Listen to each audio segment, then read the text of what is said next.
Je vais vous apprendre les points de base du crochet qui nous permettront de faire ce challenge, sachant que c'est pas un cours de crochet à proprement parler, mais je vous réexplique rapidement les différents points. Pour commencer, il va falloir qu'on fasse un nœud magique ou un nœud coulant. Donc pour ça, on fait une boucle, on forme une boucle, et on va venir passer un des deux fils dans la boucle. Alors peu importe que ce soit celui qui passe par au-dessus ou par en dessous, du moment que ça croise. Donc c'est-à-dire que là, je vais prendre le fil qui passe par au-dessus, et je vais par le bas, du bas vers le haut, le passer dans la boucle. Vous voyez, je viens le chercher, je le passe dans la boucle.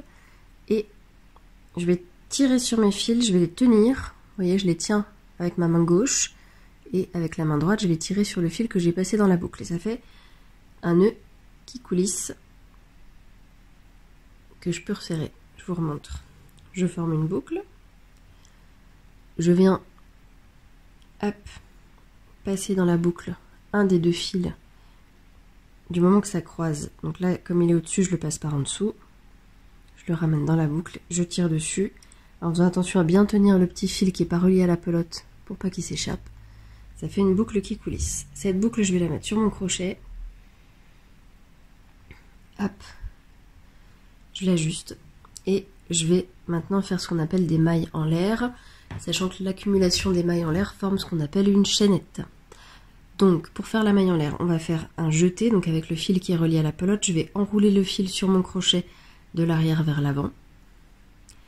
Et je vais le passer dans la boucle qui est sur le crochet. J'ai fait une maille en l'air. Je vais en faire une deuxième, je vous remontre. Donc, avec le fil, j'enroule autour du crochet et je le passe dans la boucle. Hop, j'enroule autour du crochet. Je le passe dans la boucle, voilà, et ainsi de suite, et on forme une chaînette. Donc ça c'est des mailles en l'air, et l'accumulation de mailles en l'air forme une chaînette.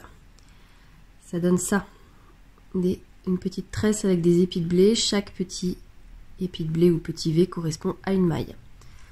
À partir de là, je vais vous apprendre à faire ce qu'on appelle des mailles serrées. Donc, je vais piquer dans la deuxième maille à partir du crochet, donc pas la première qui se présente à moi, mais la deuxième, qui est juste ici. Je pique en plein milieu, entre les deux branches du V, je fais un jeté, que je passe à travers la première boucle. Je fais de nouveau un jeté, que je passe à travers les deux boucles cette fois-ci. J'ai fait une maille serrée. Je passe à la prochaine maille, donc toujours pareil, je me décale, je ne vais pas piquer dans la première qui se présente à moi, je vais piquer dans la deuxième. Je fais un jeté que je passe à travers la première boucle, puis un jeté à travers la deuxième. Et ainsi de suite. On progresse. Hop.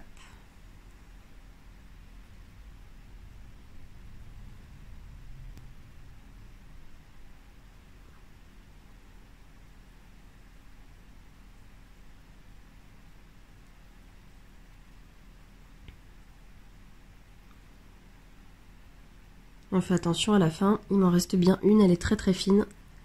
Hop, je vais essayer de faire la mise au point. Elle est très très fine, mais elle est bien là. À la pointe, j'ai bien encore une maille à faire. Méfiez-vous parce que parfois on a tendance à pas finir les rangs. Hop.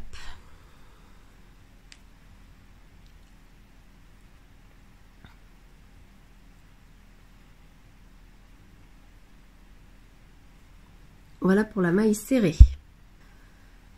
On a terminé notre premier rang, on va faire une maille en l'air pour se retourner. Hop, et on recommence. Cette fois, je vais vous remontrer le principe des brides. Donc la bride, je fais un jeté, je pique dans la maille. Alors, usuellement, quand rien n'est précisé, une fois qu'on a fini le premier rang, on va plus piquer au milieu des brins, on va piquer sous les deux brins. Hop, on pique sous la maille directement, sous le V, carrément. Donc pour faire la bride, je fais un jeté.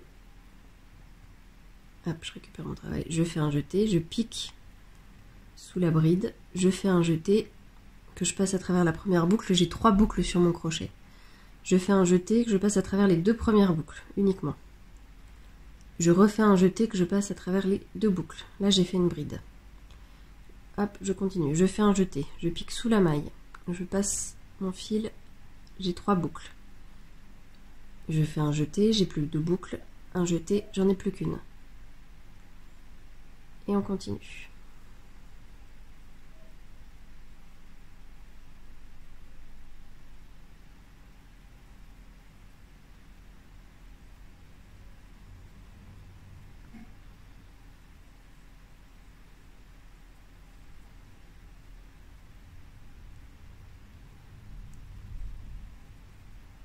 Voilà pour les brides. Et dernier point que je voulais vous montrer dans les points de base, c'est ce qu'on appelle la maille coulée. La maille coulée, c'est tout simplement piquer sous une maille, faire un jeté à travers les deux boucles. Voilà. Je pique, je viens faire un jeté que je passe à travers les deux boucles. Ça, c'est une maille coulée.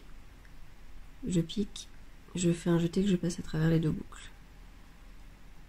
Pour tout ce qui est autres points un peu plus techniques, ce sera abordé dans les vidéos semaine après semaine.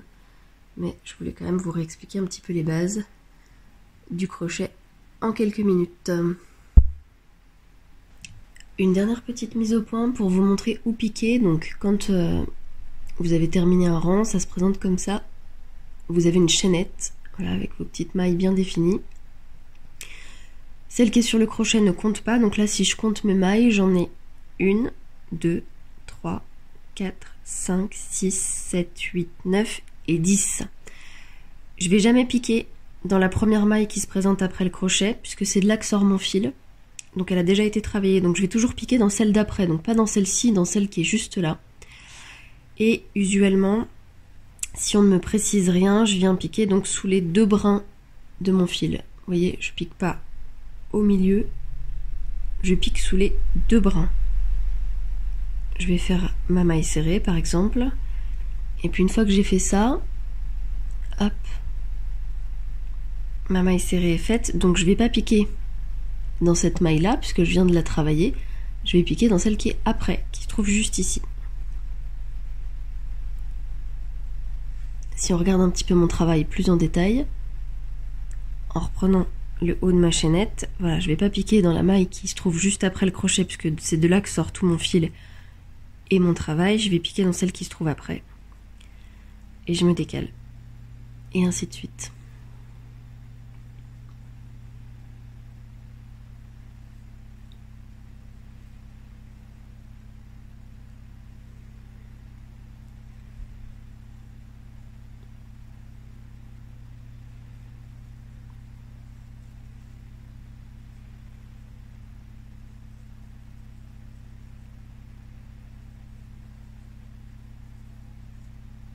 Une fois qu'on a terminé, on viendrait couper le fil qui est relié à la pelote, tirer sur notre fil complètement avec le crochet pour le faire sortir, et avec une aiguille à laine, on viendrait rentrer proprement les fils. Pour rentrer les fils, on vient tout simplement revenir sur notre travail, on repasse dans les mailles pour rentrer tout ça.